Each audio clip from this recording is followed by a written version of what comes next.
Hola, estamos de vuelta con la segunda parte del video de la videoclase del jueves de macro. Ok, entonces acabamos de ver, acabamos de analizar lo que pasa en términos de equilibrio general cuando tenemos movilidad perfecta de capitales. Como les decía, ahora tenemos que a ver la situación un poco más realista, en la cual no hay movilidad perfecta, sino que la vamos a definir como movilidad imperfecta. ¿Ok? Y después vamos a ver cómo cambia la condición de equilibrio, ¿ok? Y analizar exactamente de cómo la hemos visto hasta ahora, las tres curvas juntas. ¿Ok? Entonces, hasta ahora hemos considerado la condición de paridad descubierta de tasa de interés, que le dice I igual I estrella más tasa de depreciación esperada de la moneda. Y hemos visto los dos casos sobre la E esperada, si es constante o si es siempre igual a E efectiva. Cuando no hay movilidad perfecta, lo que va a cambiar es que esto no se va a respetar con el igual, sino que va a haber un signo de desigual. Porque ¿cuál es la idea? La idea es que la condición de paridad descubierta de tasa de interés es una condición de arbitraje. Le dice, yo tengo que estar indiferente entre invertir en el mercado financiero local y extranjero. Pero esto, como se acuerdan, hemos visto bajo qué hipótesis. Bajo la hipótesis que es posible mover capitales sin gran costos de transacciones, sin restricciones legales, sin comisiones demasiado altas, etcétera, etcétera, ¿ok? Entonces, en el mundo real sí hay restricciones, sí hay costo de transacciones, sí hay tiempo, comisiones a pagar a los bancos, a los intermediarios financieros, lo que sea. Y sin hablar de las restricciones de tipo legales, ¿okay? Que pueden haber con respecto a diferentes países. Entonces, esta es en realidad la situación un poquito más realista, ¿okay? Que esto no valga con el igual, sino con el desigual. Entonces, puesto que esto vale con el desigual, ¿de dónde sacamos la relación que nos falta entre las variables de interés, tasa de interés, tasa de cambio y nivel de la renta? Bueno, en realidad la vamos a recuperar porque ustedes ya saben, ¿ok? Entonces vamos a tomar explícitamente el concepto, o sea, lo que saben de balanza de pago.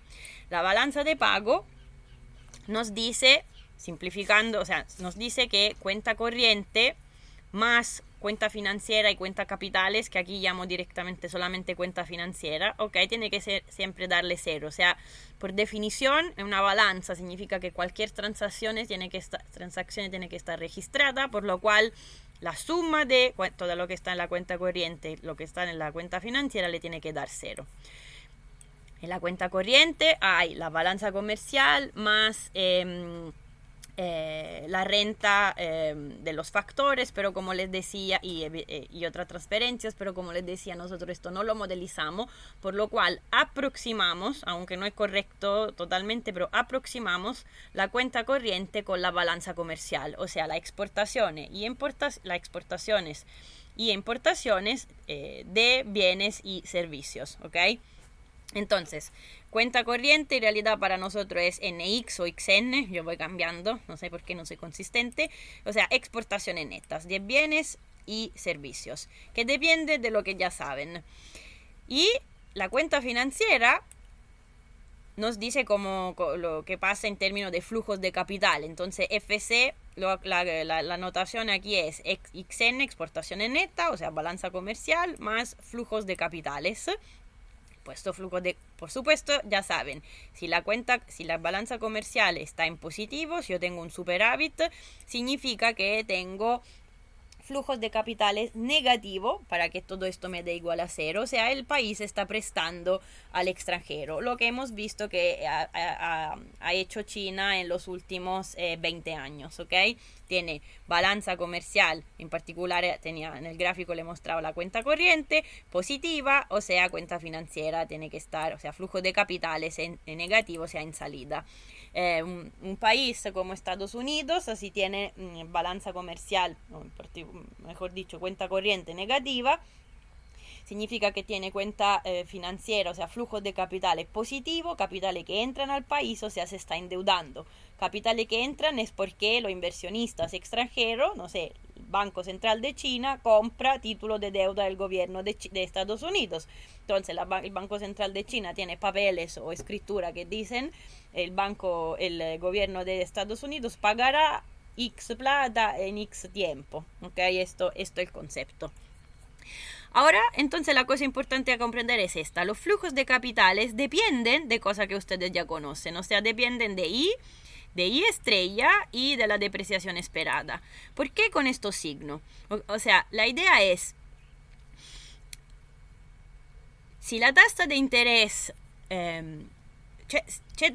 ceteris paribus, o sea, va teniendo fija las otras variables, al subir de la tasa de interés nacional, bueno, se hace más interesante invertir en el mercado financiero nacional, o sea, yo voy a tener flujos de capitales positivos, capitales que entran.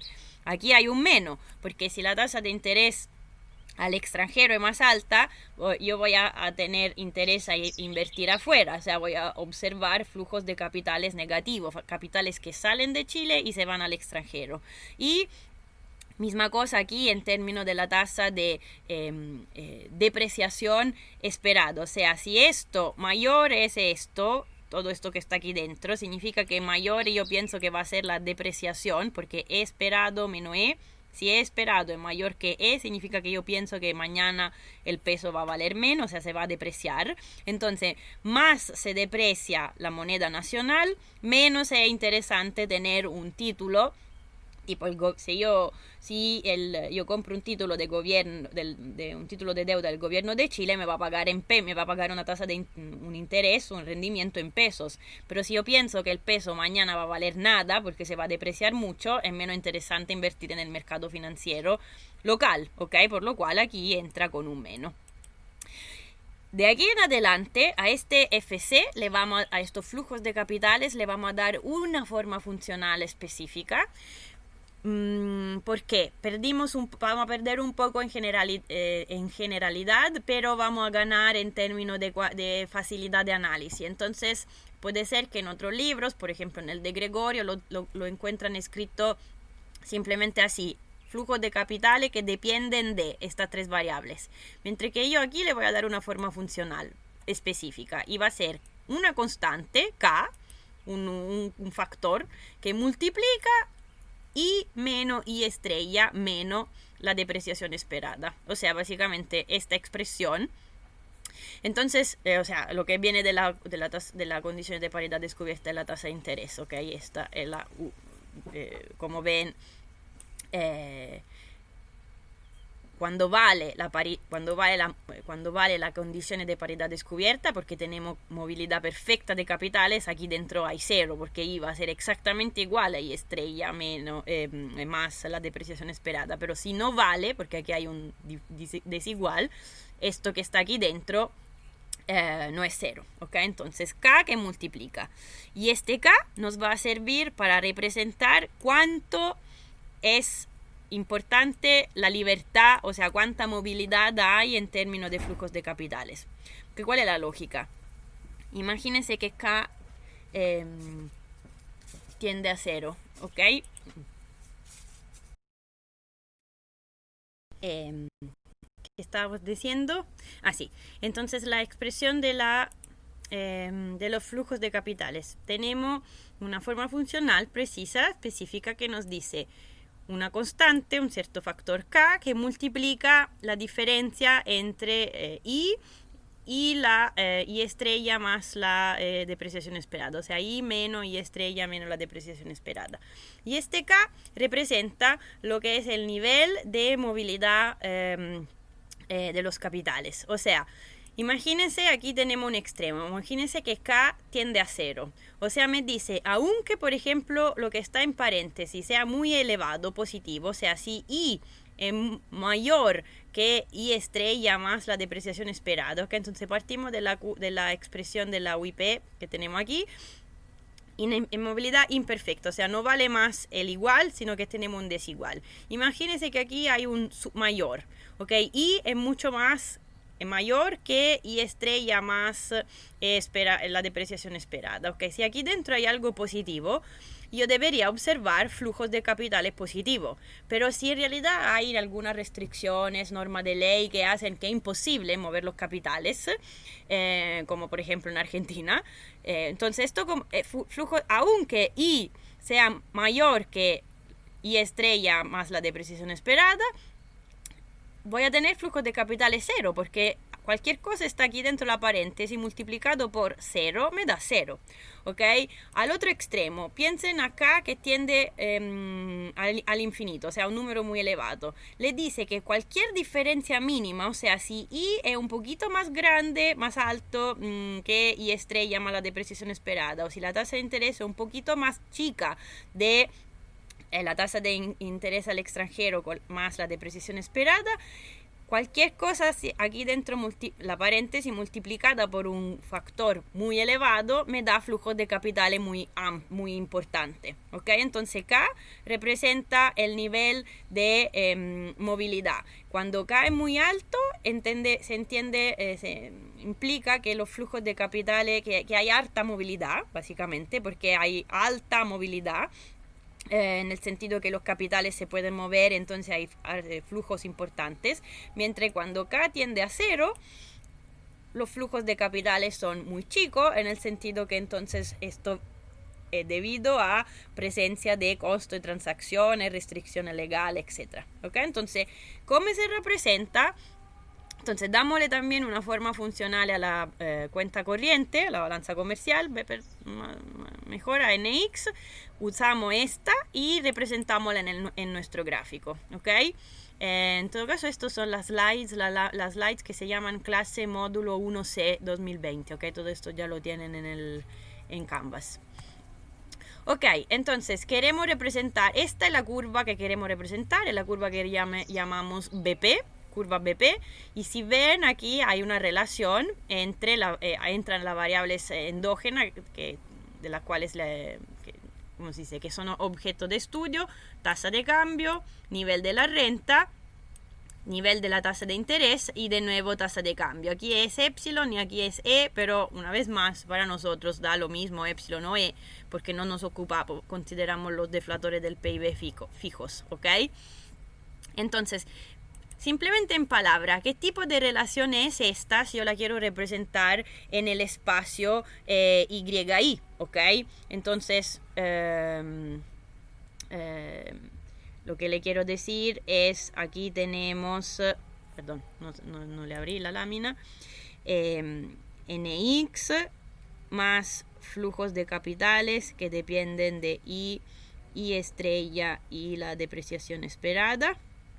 ¿Ok? Con la forma funcional que ya sabemos, y lo que es importante aquí es simplemente ponerle los signos, o sea, si dependen de manera positiva o negativa. ¿Ok? Entonces yo aquí quiero representar, quiero tener una idea de qué tipo de relación es esta en el espacio de interés que tenemos, el espacio YI. ¿Ok? Entonces, consideremos esto. Si el nivel de la renta aumenta, acá las exportaciones netas bajan. ¿Por qué? Porque las importaciones suben, ¿ok? Ahora, si entonces NX, si al subir de Y NX baja, para que esto quede siempre cero, necesito que los flujos de capitales suban, que vayan en la dirección contraria. Los flujos de capitales suben cuando Y sube, ¿ok? Aquí tienen el más, ¿ok? Esto para hacer que los flujos de capitales suban, lo que es necesario para que aquí quedemos siempre con igual a 0 cuando la NX baja. Entonces, como ven, yo lo que me interesa aquí es simplemente ver qué tipo de relaciones voy a tener, algo con una pendiente positiva, esta la llamaré BP, y aquí voy a encontrar una relación. ¿Por qué tiene esta pendiente? ¿Por qué una relación positiva porque me dice al subir, como la puedo explicar del punto de vista económico, balanza de pago me dice sé que tiene que siempre estar en equilibrio. Al subir de la renta voy a tener exportaciones netas que bajan. Al bajar de las exportaciones netas, para que esto quede en equilibrio significa que los flujos de capitales tienen que subir y necesito que la tasa de interés ceteris paribus, la tasa de interés nominal doméstica suba, ¿ok? Entonces esta es lo que yo espero encontrar, una relación positiva entre estas dos variables. Y si vuelvo entonces a mi relación y le doy una forma funcional para hacerlo simple, ¿ok? Entonces la forma funcional de los flujos de capitales en realidad es siempre será siempre esta en el curso constante, un K que me representa el nivel de movilidad que multiplica I menos I estrella menos la depreciación esperada. Ok, y le estoy dando una forma funcional nx que es siempre la misma, o sea, tiene una componente fija, después un coeficiente xn. No sé, yo tengo evidentemente problemas, por lo cual primero escribo xn después nx. Depende de manera positiva de la renta extranjera, negativa cualquier menos de la renta nacional y de nuevo positiva por la condición de Marshall-Lerner-Robinson. Esta es su curva BP dándole una forma funcional específica lineal a NX y a los flujos de capitales. ¿Qué pendiente tiene esta curva? De nuevo, para ver qué pendiente tiene, yo tengo que escribir la relación despejando I, porque yo tengo I aquí como variable en el eje de las ordenadas, ¿ok? Entonces despejo I y me sale I igual I estrella más E esperado dividido por E. Y después todo esto, ojo, dividido por el K, ¿ok? Entonces tenemos la parte fija, la componente que depende de... se me olvidó... Está escrito mal porque se me olvidó Y estrella. Ok, sorry, hay un typo, tengo que corregir. Aquí tiene que ser más xn dividido por k por y, como ven, menos xnx por y estrella, que no escribí aquí porque se me fue, menos xn epsilon por epsilon. Ok, entonces déjenme, lo voy a reescribir aquí abajo en la lámina para que lo tengamos escrito bien. Ok, entonces y estrella más menos E, ponemos directamente la parte que nos interesa. Entonces esto lo he llamado xn y por y menos xnx por y estrella menos xn epsilon dividido por k por epsilon. Okay, entonces aquí hay un pequeño typo, lo reescribí aquí abajo. Entonces voy a sacar esto para que sea un poco más ordenado. Okay, entonces esta me dice, esta expresión me dice que la curva BP es una relación con la forma funcionales que le acabo de dar, ¿verdad? Es una relación entre la variable nivel de la renta, ¿ok? Que está aquí, y la variable tasa de interés. Si esto lo voy a tener que representar, como les decía, como de manera precisa, voy a decir que tengo una intercepta, ¿verdad? Que vale. ¿Cuánto vale la intercepta? Todo lo que no depende de Y, ok, la intercepta vale Y estrella más depreciación esperada menos xn sobre k por Y estrella menos xn. Todo esto, entonces, todo lo que está escrito, lo que está aquí, va en la intercepta, ok. ¿Qué pendiente tiene esta relación? La pendiente, lo que me dice, lo que veo, ¿dónde está esto? Esto coeficiente. Esto le da la pendiente de esta curva, ¿ok? Ahora,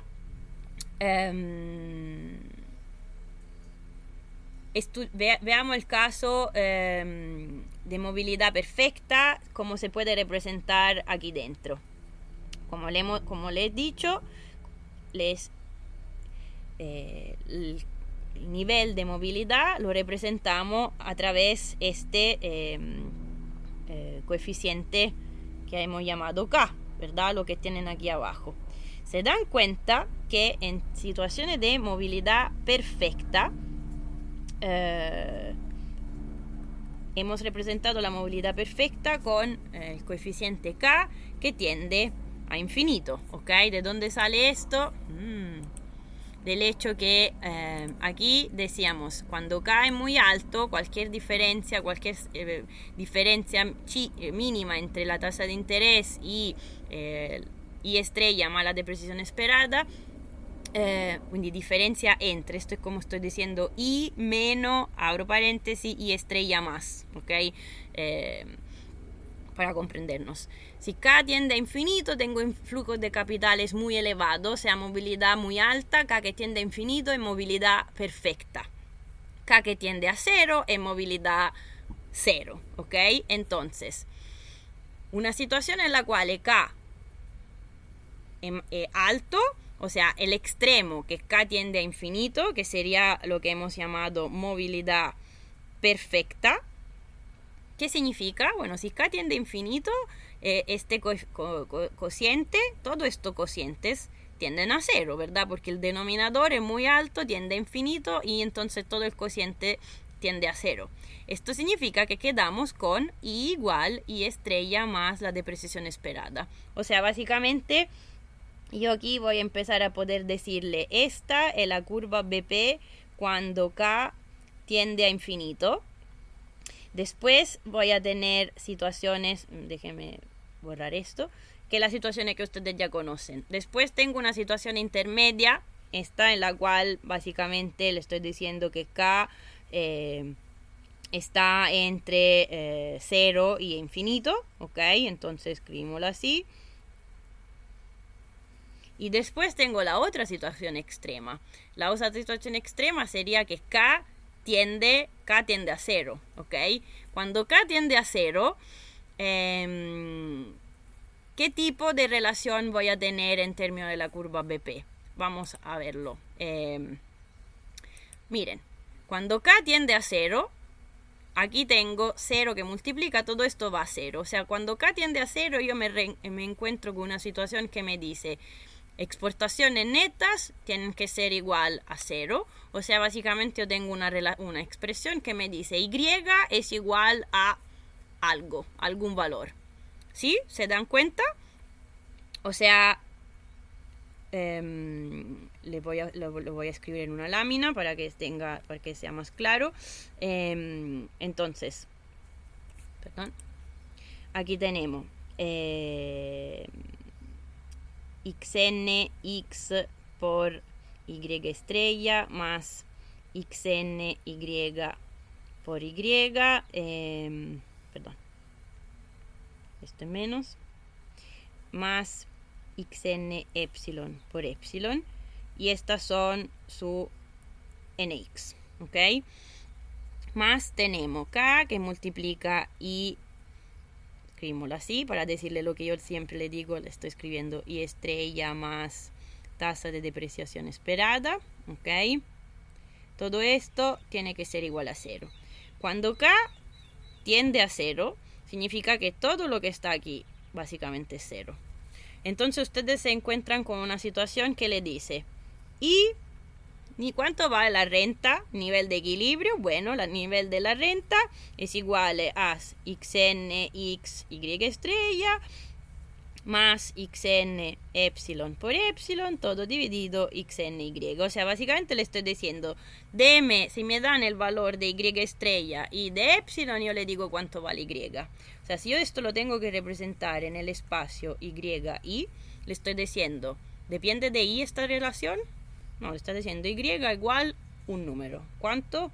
Un número, algo, un valor. Entonces, básicamente, lo que estoy representando es esto.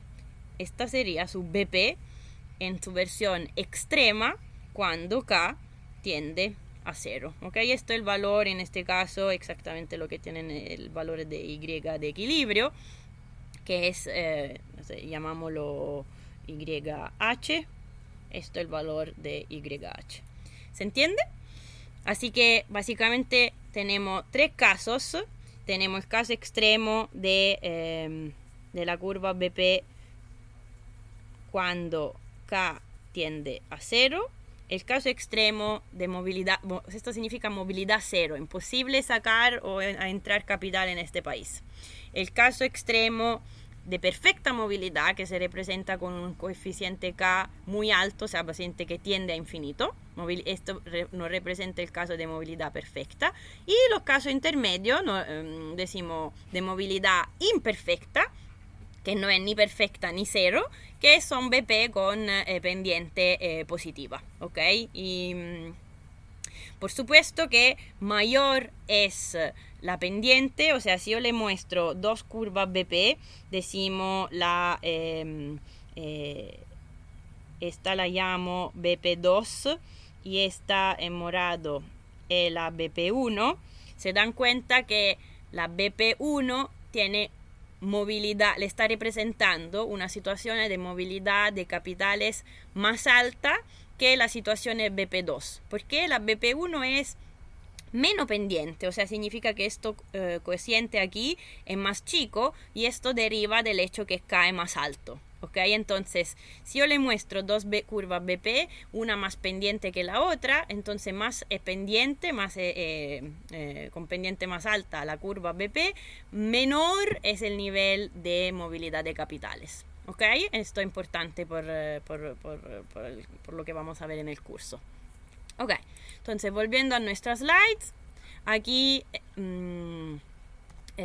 tienen representada la situación general, esta es entonces la expresión de la curva BP, y tenemos los casos extremos, perfecta movilidad, cero, o sea, no capital mobility, y imperfect capital mobility. ¿Qué significa esta cosa BP positivo, BP negativo? Aquí le está diciendo, cuando yo estoy arriba de la línea, es la situación BP que se respecta, o sea, con igual a 0. Entonces, que esté aquí en el caso de perfecta movilidad, de cero movilidad, o en el caso de movilidad imperfecta. Cuando estoy en esta curva, arriba, en estos puntos, entonces se está respetando el 0. Mientras que si yo me encuentro afuera, en la parte del semiplano, arriba o abajo, o aquí lo diría más a izquierda o derecha, ¿qué tipo de desequilibrio tengo? Ok, entonces esto también es importante que lo podamos ver. Entonces le pongo otra lámina. Ok, entonces vamos con el ejemplo. Ustedes básicamente ya lo saben. En este caso, cuando le dice BP positivo, le está diciendo lo que hemos visto nosotros en términos de flujos de capitales. Ok, entonces le está diciendo qué tipo de desequilibrio observo yo, y entonces en términos de flujos de capitales, y entonces de consecuencia que voy a tener en términos de la tasa de cambio. ¿Okay? Exactamente lo que hemos visto hasta ahora. ¿Okay? Entonces, si esta es su curva BP cuando básicamente movilidad perfecta, en este caso la pueden llamar BP o UIP, básicamente da lo mismo, ¿ok? Sabemos que en esta parte voy a tener flujos de capitales positivos porque tengo tasa de interés más alta de lo que me dice que me da la condición de paridad descubierta, en este caso movilidad perfecta, ¿ok? Y aquí abajo voy a tener flujos de capitales negativos, ¿ok? Y entonces lo que quiero decir, podemos ver la misma cosa si más que concentrarnos sobre este caso de K que tiende a infinito, miramos la situación más intermedia, ¿ok? Entonces si yo tengo una BP de este tipo, que significa movilidad imperfecta con K básicamente que está entre 0 y infinito, ¿ok? Entonces, ¿qué tipo de desequilibrio voy a tener? Misma idea, si me encuentro en cualquier punto en el semiplano aquí arriba, significa que la tasa de interés es más alta de lo que me da la condición de equilibrio, ¿ok? Entonces la condición de equilibrio me dice Nx, que depende de Y estrella e epsilon, más flujos de capitales que dependen de Y, y estrella y la depreciación esperada, todo esto tiene que ser igual a cero. Si yo estoy en el punto A, tengo una tasa de interés más alta de lo que me da el equilibrio. Y cuando la tasa de interés, lo que es importante entonces siempre que sabemos reconocer los signos, voy a tener flujos de capitales más altos de lo que debería tener, ¿ok? Lo que me va a dar, lo que les decía escrito BP positivo, o sea, lo que tengo aquí son flujos de capitales positivos y lo que tengo en esta parte van a ser flujos de capitales negativos. Y el tipo de razonamiento va a ser exactamente lo mismo. Flujos de capitales positivos implican una apreciación de la moneda, flujos de capitales negativos le van a implicar una depreciación de la moneda. Ok, entonces, lo que vamos a analizar, entonces, cuando hablamos de la modelo Mandel-Fleming en su versión más general, o sea, con la curva BP, que significa pensando que hay movilidad imperfecta de capitales, voy a tener la expresión de la curva IS, la expresión de la curva LM y la expresión de la curva BP de su manera más general, y después nosotros, como les decía aquí, siempre le vamos a dar una cierta forma funcional a los flujos de capitales. La diferencia es que entonces esta BP no es más algo horizontal como antes, sino que tiene una pendiente positiva en la situación intermedia de movilidad imperfecta. ¿Ok? Entonces yo cierro aquí y el análisis de cómo se mueve la curva, etcétera. La vamos a terminar de hacer en clase porque pueden empezar a pensarla. Miren, más que hacer siempre las cosas... más que darle siempre las cosas masticadas, la idea es la siguiente. Si yo aquí entonces le propongo de analizar una situación con una curva LM estándar, una curva IS estándar, es una situación de movilidad imperfecta, y para comprendernos, cuando voy a dibujar una curva BP menos pendiente que la LM, le voy a hablar de alta movilidad. ¿Ok? La otra cosa que voy a poder analizar es, por ejemplo, una BP si yo la dibujo así. BP2, en este caso estoy entendiendo que esta es baja movilidad. ¿Ok? Entonces, una primera, lo que vamos a hacer la próxima vez, pero pueden empezar a masticarlo, es ¿qué pasa si aquí hay una política fiscal o una política monetaria expansiva? O sea, ¿qué pasa si DG es positivo? ¿O qué pasa si DM barra, o por la notación, bueno, escribámoslo así, DM barra dividido por P es igual a es positivo? ¿Qué pasa? ¿Cómo analizo yo las cosas en este gráfico? Suspense, lo vamos a ver en clase. Chao, chao, cuídense. Y queden atentos que le voy a pasar la lectura del The Economist también para hablarle el martes. Hasta luego.